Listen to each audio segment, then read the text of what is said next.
Friends, आज हम यहाँ पे करंट अफेयर के कुछ महत्वपूर्ण प्रश्नों को देखेंगे। ये करंट अफेयर का पार्ट 6 है। तो चलिए स्टार्ट करते हैं आज के करंट अफेयर की श्रृंखला को। तो सबसे पहला पॉइंट है यहाँ पे, हाल ही में भारत के किस पड़ोसी देश ने नो मास्क नो सर्विस नीति का आदेश जारी किया? तो ये किसने जारी किया था? तो ये बांग्लादेश ने जारी किया है नो मास्क नो सर्विस नीति। ये जो बांग्लादेश की प्रधानमंत्री शेख हसीना की अध्यक्षता में इसका आयोजन किया गया है और इसका उद्देश्य ये है कि कोरोना वायरस के प्रसार को रोकना, कम करना उसे। और इसमें विशेष बात ये रही है कि इस नीति के तहत बिना मास्क के किसी भी व्यक्ति को कार्यालयों में प्रवेश नहीं दिया जाएगा। तो यहाँ पे पूछा गया था कि भारत के किस पड़ोसी देश ने नो मास्क नो सर्विस नीति का आदेश जारी किया? तो वो बांग्लादेश की प्रधानमंत्री शेख हसीना ने जारी किया है। अगला पॉइंट इसका है, हाल ही में जापान के प्रधानमंत्री योशिहिदे सुगा ने किस वर्ष तक देश में शून्य कार्बन उत्सर्जन प्राप्त कर लेने की घोषणा की? तो ये जापान के प्रधानमंत्री कौन है? ये हैं योशिहिदे सुगा और इन्होंने देश में शून्य कार्बन उत्सर्जन प्राप्त करने की घोषणा जो की है वो 2050 तक इसकी घोषणा कर दी है। और इसमें विशेष बात ये रही है कि ये जापान ने के जो प्रधानमंत्री ने ये घोषणा संसद में अपने नीतिगत भाषण में इसको किया था।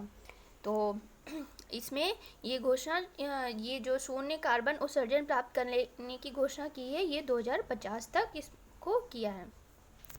इसका अगला पॉइंट देखते हैं, कौन सा देश आधिकारिक रूप से पेरिस जलवायु समझौते से बाहर हो गया है? तो ये कौन सा देश है? तो ये है संयुक्त राज्य अमेरिका। संयुक्त राज्य अमेरिका यानी कि यूएसए, इसको जो है आधिकारिक रूप से पेरिस जलवायु समझौते से बाहर कर दिया गया है। और ये जो पेरिस जलवायु समझौता है ये 2015 में आया था, इसकी शुरुआत हुई थी। अगला पॉइंट देखते हैं, एशिया की पहली सौर ऊर्जा सक्षम टेक्सटाइल मिल का गौरव किसे प्राप्त हुआ है? तो ये गौरव जो प्राप्त हुआ है ये Jai Bhavani women's cooperative textile mill को ये गौरव प्राप्त हुआ है। ये एशिया की पहली सौर ऊर्जा सक्षम टेक्सटाइल मिल है।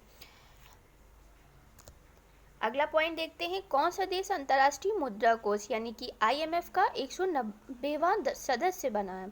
तो ये कौन सा है? ये एंडोरा जो देश है ये अंतर्राष्ट्रीय मुद्रा कोष का 190वां सदस्य बना है।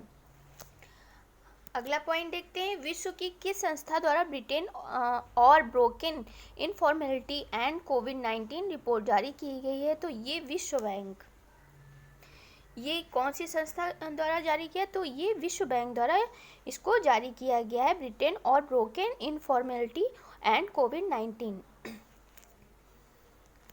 अगला पॉइंट देखते हैं, हाल ही में जारी हेनले पासपोर्ट इंडेक्स 2021 में भारत का स्थान कितना था? तो ये भारत का स्थान 85वां रहा है।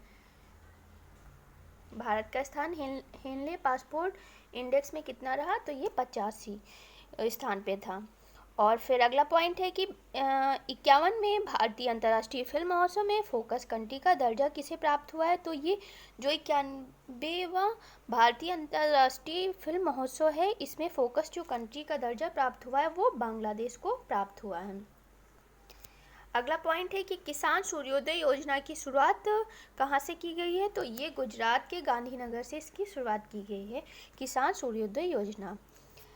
इसके बाद अगला पॉइंट है कि प्रधानमंत्री कौशल विकास योजना 3.0 का शुभारंभ कब किया गया? तो ये 15 जनवरी 2021 को इसकी शुरुआत की गई है, प्रधानमंत्री कौशल विकास 3.0। इसका शुभारंभ 15 जनवरी 2021 को किया गया।